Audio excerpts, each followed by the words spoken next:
Hi Anthony and David. I wanted to make a video for you guys on just kind of the basics of some of the lesser items that you're going to need when you come camping, or maybe some things not to bring as well. Some of these items I will have gone over in my earlier video where I was talking about the big major items to bring with you when you're camping. For example, tent, backpack, good boots, those kind of things. I won't be touching on those major items because they're not something you're going to forget, but I am going to touch on some of this may be reviewed from my earlier videos, but a lot of this is stuff to just consider in terms of items that some people forget when they're going into the backcountry. The first section of devices, or the first section of items we're going to talk about is optics. And really, when it comes to optics, you're only dealing with two basic categories here. Spotting scopes, you don't need one.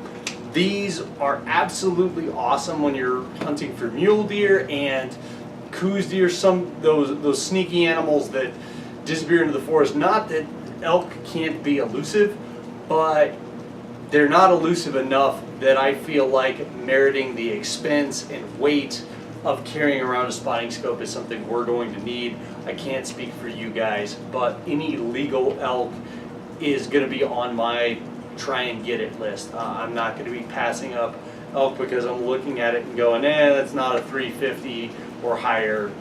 If you were doing that kind of hunting, maybe this would be a good idea, but since we're hunting for legal elk and that's something that you don't need this level of resolution for, I would not recommend bringing one of these. What I would recommend bringing is binoculars. These are Vortex Viper HD binoculars.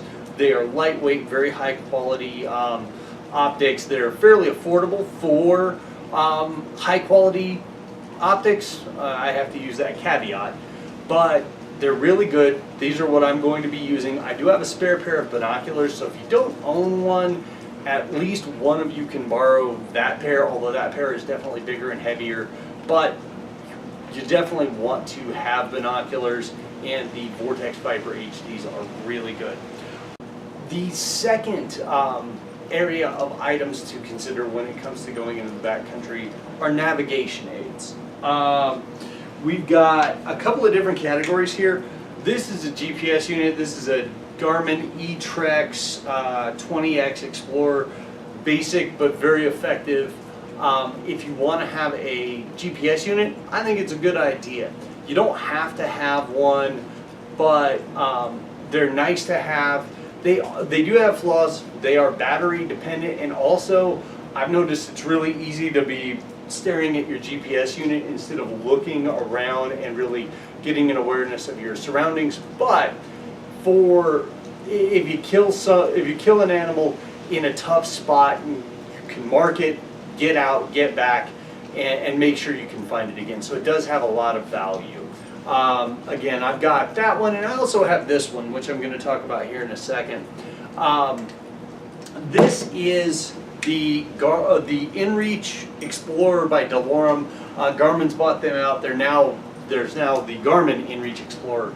This is a GPS unit. I actually prefer the Garmin version, but where this excels is this thing has the ability to send and receive text messages through the satellite system. So this is something that we will have the ability to communicate with the outside world. So you can send text messages to your wife and your mom and your kids, letting them know, hey, I'm having a great time, Waylon's an absolute lunatic, whatever you need to do.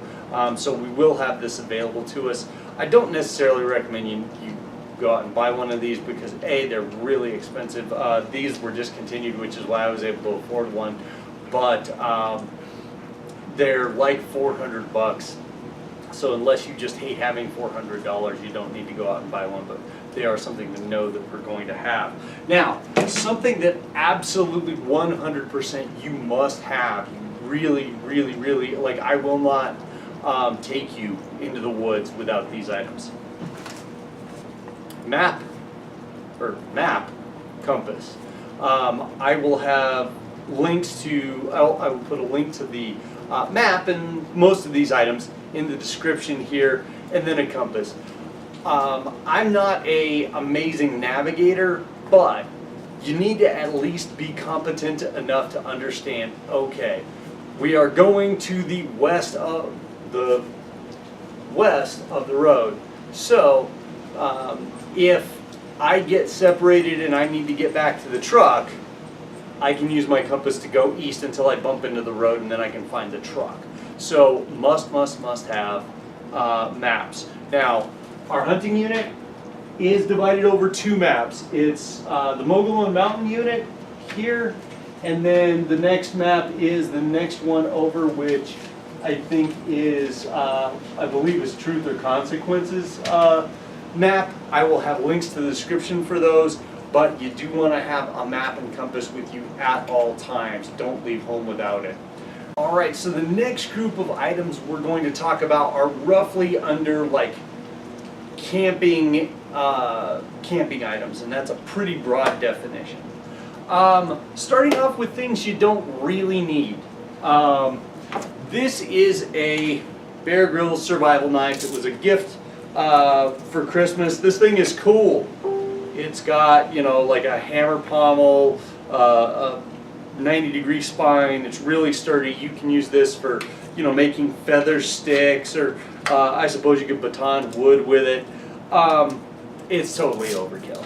I am not going to bring this with me because A, it's heavy. The knife is thick bladed and really sturdy, so it's not great for, you know, skinning out an elk. You can use it for that, but it's just not that good. So as a result, something big, heavy like this, I'm going to leave at home. I will get into what I will be bringing. Another item that might be fun to take but probably can leave at home would be a camp saw. Camp saws are nice, but again, I don't know that it's necessarily worth the weight. You can use these as a bone saw. They're definitely cool, but again, probably not necessary. So good things to have in the truck, but you don't have to take them with you. Now, on the subject of items you do absolutely have to have with you, is you do need a blade. What I have here is I have my trusty Leatherman Wave, and this has a good blade on it. I have taken apart many an antelope and deer with this thing, so I am sure that it will do the job on an elk. It also has a saw, so this for sure is going to be coming with me. So you definitely want, at the very least, a pocket knife or Leatherman. With my Leatherman, one thing that I have done to modify the sheath is I use duct tape to make a couple of little side pouches. In one of those 2 pouches, I keep a Bic lighter that does light when the air conditioner is not blowing. And I also, just in case I need a backup method to start a fire, I keep a Fero rod. So yeah, carry that on me. The Fero rod might be overkill, but you always want to have a lighter, and you always want to have some kind of a knife, good quality blade on there. This is what I carry. Another item that you should always have on you. Now, the reason I say you should always have it on you is because it's not expensive and it's so small and lightweight. These are iodine tablets that you can put in water. I will have a gravity feed water filter system, so you won't necessarily need this to be your primary source of cleaning up, stream water to make it drinkable, because that's where our water is going to be coming from. But if you're stuck by yourself and you're out of water, we're going to be at high elevation. We're going to be in arid New Mexico. You boys are going to need to drink a lot of water. And having the ability to purify, to, scoop up a liter of water out of the stream, drop this in, and 15 minutes later have a liter of drinkable water can literally mean the difference between life and death. So iodine tablets for water purification is definitely something you want to carry with you.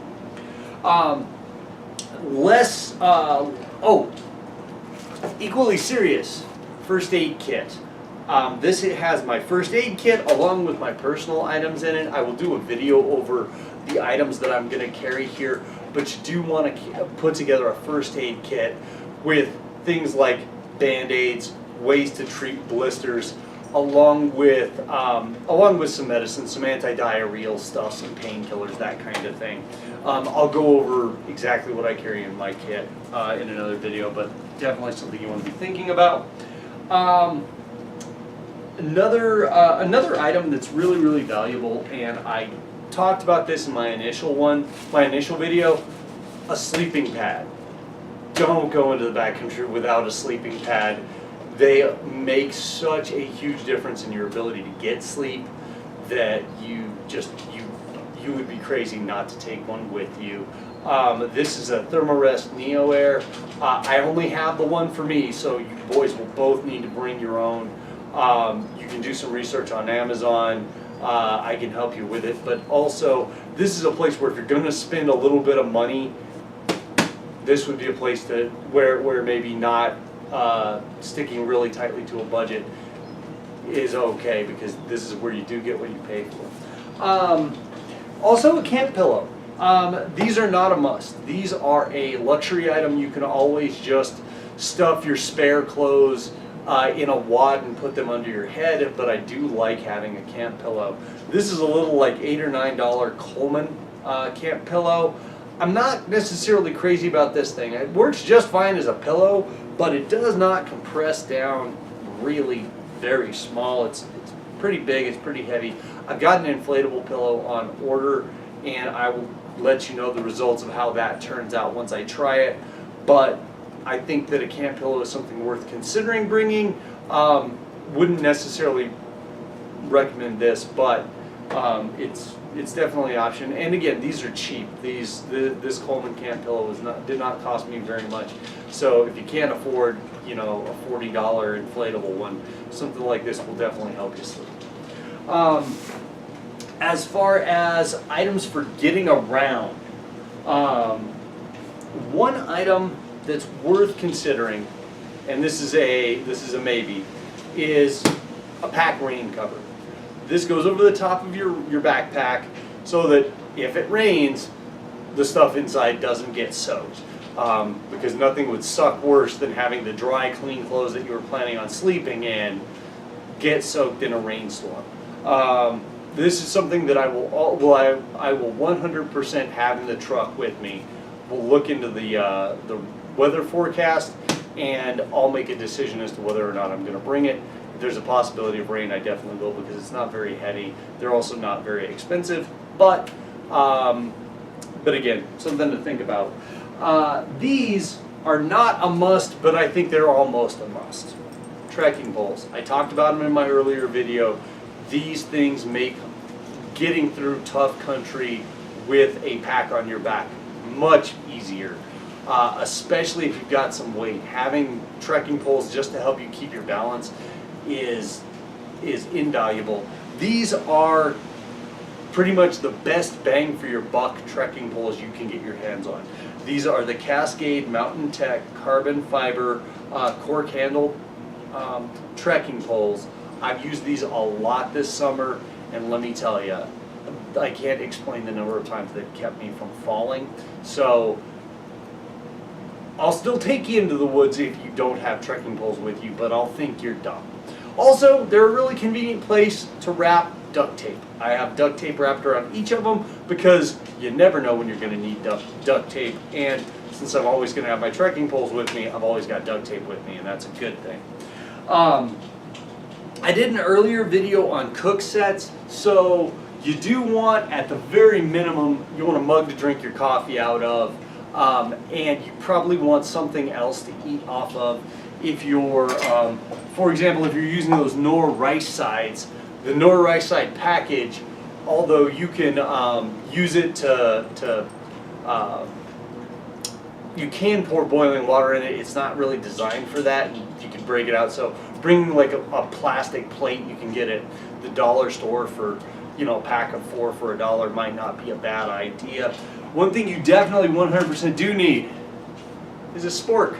You need a spoon or a fork, something to take in the backcountry with you to eat. I have forgotten these before, and it really sucks, and I felt really dumb. This one I got from Walmart. I want to say that there was a 2-pack for $3. So there you go. And at least with my Jetboil, there's a handy dandy little sleeve for it to go into. So that's the items that are relating to camping and moving around. One item I forgot to mention in my camping section, which was really dumb of me, is this item right behind me. This is an ultralight camp chair. I don't know if I'm actually going to bring this with me on the hunt yet or not. I am going to try it out on my next scouting trip. On the last scouting trip I took, I didn't have a chair with me, and just in the area that I was camping, there weren't like any good stumps or big rocks to use as chairs.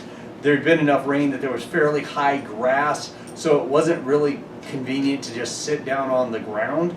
So I really wanted a chair. So I went out, I picked up this off of the Amazon. I will report back on whether or not it's actually worth it, but it's not very expensive. The one I got, I think I got for like 27, 28 bucks. And it only weighs about 2 pounds, so it does have some weight to it, but it's not the heaviest thing in the world. Once I know how it performs, I'll report back. And yeah, it's definitely going to be something that's going to make it into the truck list. I don't know if it will necessarily make it into the pack. The next item on our list is going to be your kill kit. Your kill kit is just what it sounds like. It is the items you use once you've made a kill. I've got mine all in one package. Most of this is just the Black Ovis game bag set. Comes with game bags as well as a plastic sheet and rubber gloves so that you can keep your hands clean, which is very convenient, and the plastic sheet so that you can keep any meat that you're cutting away off the ground. If you're going to bring a knife specifically for cutting meat, it might be a good idea to bring this in. So for example, if you're going to bring a Havalon knife, which is one of those little knives with the replaceable razor blades, putting it in here is good. I'm probably just going to stick with my Leatherman, but I did add a couple of items to this kit. The first thing I added was a Sharpie marker, because obviously once you've got an animal down, you need to get it tagged, so you can use your Sharpie marker to fill out the tag. And I also threw in a couple of zip ties for zip tying the tag to the animal's antlers. Using zip ties is really convenient. It keeps you from having to use silly items like maybe a car's phone charger cord or something like that that some of us may have had to use in the past. So yeah, that's your kill kit, your game bags, some zip ties, a marker, and then if you're going to have a specialty knife just for dealing with meat, it should be in here. This obviously is something that's going to go in your game bag or in your day pack, and you're going to have on you whenever you're out hunting. All right, the last section of items that we're going to be dealing with here is going to be clothing and things that you wear on your body. Now, this isn't necessarily a clothing item, but this is something that is an absolute must-have. If you don't have one of these, you're an idiot. It's a headlamp. This is the Merino light headlamp that I got. It's very, very highly rated. It's very inexpensive. I want to say it's around 15 bucks on Amazon. It has both white light as well as red light and strobe settings on it. This thing, having a headlight is crucial when you're camping, especially you're in late October, the sun's going down early. Having a headlight's important. I would also recommend having a secondary light, either a second headlamp that maybe you throw in your pack, or I'll probably have like a little flashlight that you put on your hip. Just having light is really important. It's pretty hard to take apart an elk in the dark, after dark, if you don't have an external light source. In terms of other items, this is a definitely in the truck. Rain gear.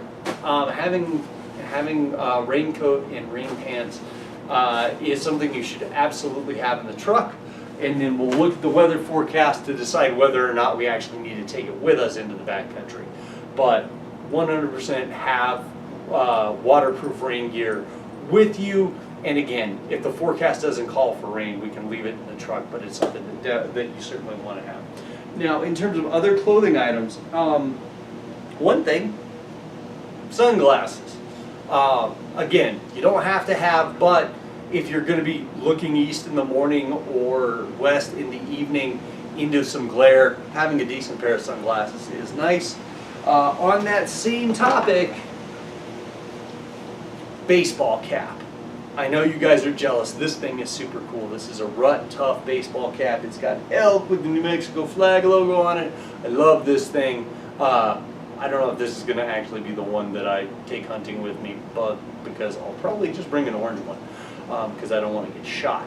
But baseball cap, should bring one. Also, an insulated beanie type hat. This is a First Light hood brimmed beanie, so it's got some insulation value. It's a little thin. I may bring something heavier, or I may bring a second one, but it also has the bill on it, which is nice for, again, dealing with the sun. A pair of gloves. I do not recommend bringing big, fat, super insulated gloves because it shouldn't be that cold. I mean, October, yes, it is. There's definitely the possibility of cold weather, but we're also fairly far south, and although we're up, you know, we could be 8,000–9,000 feet at the top of those peaks, we're far enough south and we're not going to be necessarily camping at 9,000 feet, so I don't expect we'll have too much problems with super cold weather. But in the mornings it will be nice to have some gloves. Get something that's fairly tight fitting so that you've got some dexterity there. Socks. I've talked about socks, rented and raved. Merino wool is a good idea. These are the Cabela's XBG socks.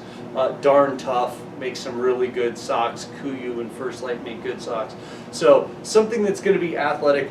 Get out there and hike in your socks and boots beforehand. If you are prone to blisters, look into getting some liner socks. I've heard stories from people that are blister prone that liner socks underneath their regular socks can really make a huge difference in terms of blisters.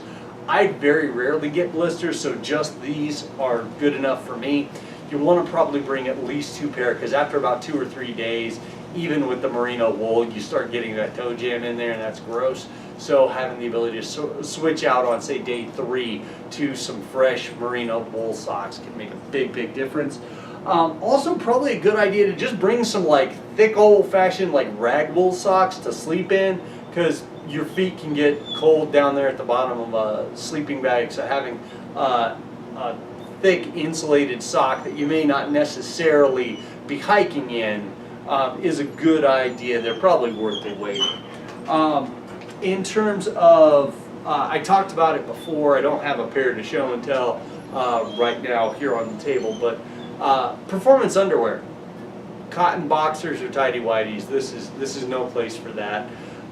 Get yourself some Under Armour performance fit underwear.